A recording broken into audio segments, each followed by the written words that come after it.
Louie T. Welcome to this Louie T Network exclusive, ranking the 8 head coaching vacancies and the 4 GM openings. Now, let's talk about these 8 job openings. And here's what I assess. Here's what I look at, right? When I'm thinking about a job opening, if I'm a GM, I'm taking into consideration everything from the roster, the cap space, the draft capital, ownership, how stable is the franchise. These are all things that matter to me. As a head coach, cap space doesn't matter as much. Draft capital, it depends on what the situation is. That may come into play. But really, do you have a quarterback? And what's the roster look like? And how do I fit into the equation, right? How stable is the ownership group? How stable is the owner? How stable is the franchise as a whole? Because I don't want to be Frank Wright, taking a job, thinking it's a 5-year deal, moving my family to that area only to be fired 11 games in. I don't want to do that, right? So clearly, these are things that would matter to me as a head coach. So let's go through where each of these teams rank in my estimation. Some of this is facts, like hard data, numbers, and then some of it is opinionated. It's my opinion, right? So some of it is subjective and some of it is factual. So let's start with cap space. That's something that isn't subjective. This is factual. These are hard numbers, right? So cap space wise, you want to be in a healthy spot if you're trying to attract a GM. It can be a deterrent. It doesn't have to be, but it can be a deterrent when trying to lure a GM there. I want to be able to come in and have flexibility. I don't want to come in and have to dig myself out of a hole immediately. But again, if you're going to turn the roster over anyway, that's probably going to help you get yourself where you need to be from a cap situation. It's not impossible. And again, if you're going to find someone that's willing to do it, but it still makes it a lot harder to attract the type of talent that you probably are looking for if you are going after a top tier GM candidate. That said, coming in at 5th on this list are the Carolina Panthers. They have $40 million worth of cap space, good for 13th most in the league. Panthers, only 4 total draft picks. Again, this is not an attractive job. We'll talk as to why as we go through this exercise, but you can already imagine that this is going to be a tough sell in this offseason. Look, there are only 32 of these jobs, whether you're talking head coach or general manager. Somebody's going to take the job. But if I've got options, I'm not taking the Panthers job, right?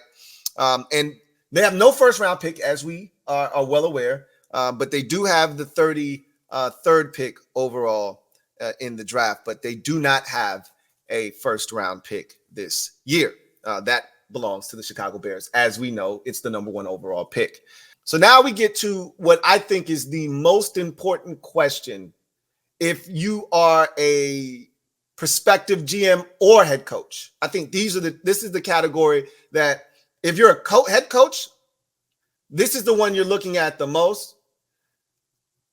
Because if you don't have this, then I better have resources to get this, or I'm not going to be successful, right? And it's quarterback. Do you have a quarterback? The Panthers have a quarterback, whether you like him or not. They just drafted him number 1 overall last year. He's not going anywhere. Can you get Bryce Young to play the type of football that led the Panthers to trade up from 9 to number 1 last year and give up this year's first round pick? Can you get, and DJ Moore, I may add, can you get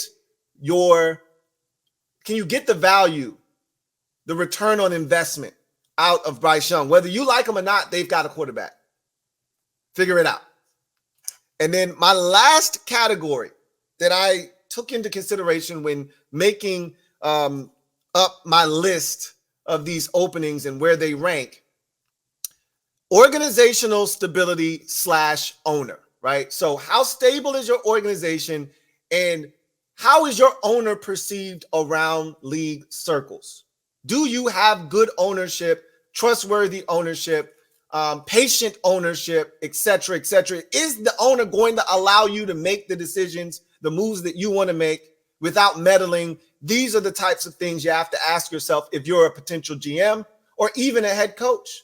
Because if you have a very meddlesome head coach or owner, he's going to not only meddle in the affairs of the general manager, but it's going to trickle down to you and personnel decisions and what you can and can't do on the field, who's playing, who's not playing, those types of things. You never want to be in that situation. So that's something that I would take into consideration when I'm assessing these openings. So I rated these jobs in this particular category, owner or organizational stability / owner, on a scale of 1 to 5, 5 being the highest stability, you're as functional and stable as it gets in the NFL, to 1, which is as dysfunctional as it gets, and you would like to stay as far away from that job if at all possible.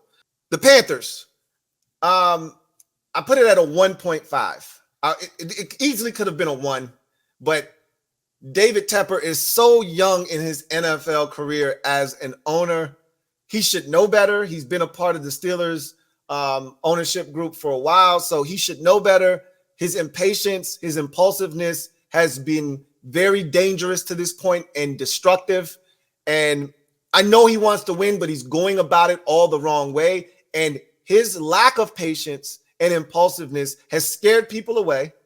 It has made this job almost, without a doubt, the worst job this offseason. Despite everything not being as bad, it's a bad position to be in, because as a fan of a team that had the worst ownership group, the worst owner in pro sports, not just football, I know how that affects the hires that you get. There's a cap on what you're able to do when your ownership group and your organization isn't stable, and the Panthers are far from stable right now. I mean, we're throwing drinks on fans at this point. It's bad. It's real bad. Coming in at number 8, the worst job of this group. It's a no-brainer. It's the Carolina Panthers job right now, right? Who wants this job? I don't. I wouldn't. Look, this job was open last year. There was a vacancy there last year, okay? Guess what? Ben Johnson and all the prospective coaches are like, yeah, I kind of like it. Dan Quinn, all of them, yeah, I like it here. I'm going to stay in Dallas for Dan Quinn. I'm going to stay in Detroit.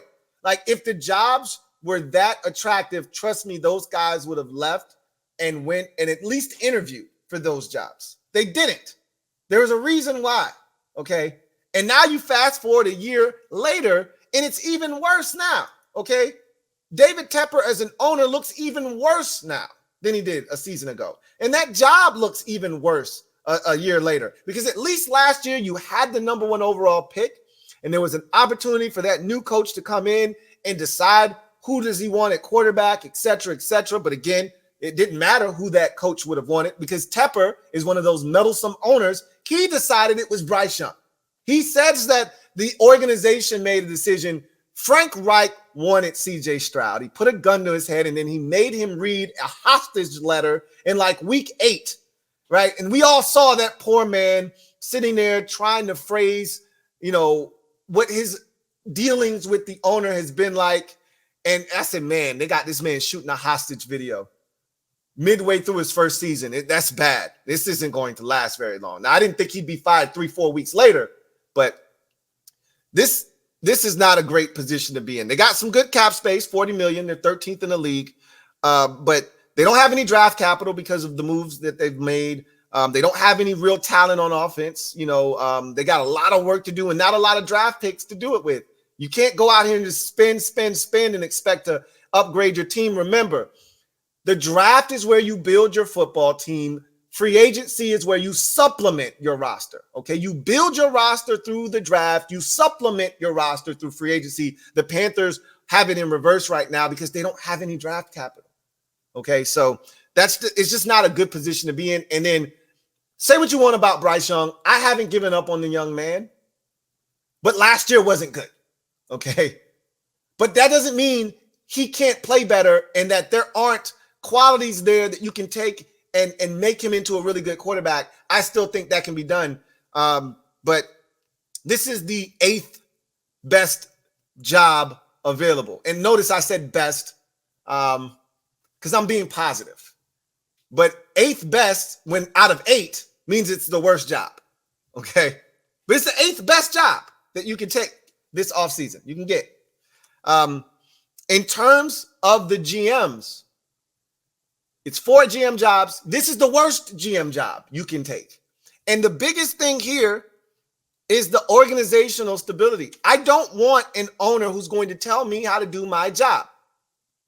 I don't want an owner who's going to override me and my scouting department after I tell him this is what we're thinking about doing. And he's like, no, I think you should do this. I don't want to work for an owner that's doing that. I don't want to work for an owner who's impatient when things aren't going at his rate of speed.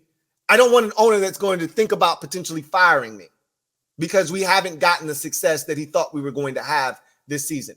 So it's just a bad situation all the way around. Worst GM opening, worst head coach opening resides in Carolina currently. Now I'm going to take the liberty to take it a step further, and I'm going to give you who I think. This is not who I think is going to end up there. I'm telling you who I think is the best fit for these jobs, okay? Again, keep in mind, understand what I'm saying. I'm not telling you this is who I think the franchise is going to hire. This is who I think is the best hire for the job, okay? For the Panthers, to me, it's Bobby Slowik. Why? Because, one, he took the number 2 overall pick from the same draft class as the quarterback that you have, who you drafted number 1 overall, and he made him a star in his offense. All right, that's number 1. So you're hoping he can do the same thing for the number 1 overall pick from that same draft class. That's number 1. Number 2, however, is Bobby Slowik comes from the Shanahan tree. And if you know anything about the Shanahans, they're going to run the hell out of the football. That's going to set up play action fake. It's going to give you some wide open windows to throw into if you do it correctly. What do the Panthers need most offensively? They need to instill confidence in Bryce Young. They need to run the football. They went out and spent money on Miles Sanders last year. They have Chuba Hubbard, who had a really good season this year. They've spent draft capital on the offensive line. They need to spend some more. But you can really take the pressure off of Bryce Young, get him comfortable by running the football and then going play action fake and allowing him to throw into some open windows, something he didn't see a lot of this season because his receivers weren't capable consistently of getting open and creating massive separation. All right. So I think Bobby Slowik's type of offense, his style of offense is exactly what the Panthers need for their young quarterback, because everything that the Panthers are doing this year is all in the name of fixing Bryce Young, getting him to play at the level that warrants the number 1 overall pick and all that they gave up to get there to get him, right? That's what this offseason is about. The next head coach is going to be offensive minded. They're going to want a guy that's going to come in there and going to be able to get the most out of Bryce Young. That's what this offseason is about. Bobby Slowik, I think, can do that. I think he's the best fit for the Panthers. LouieTeeNetwork.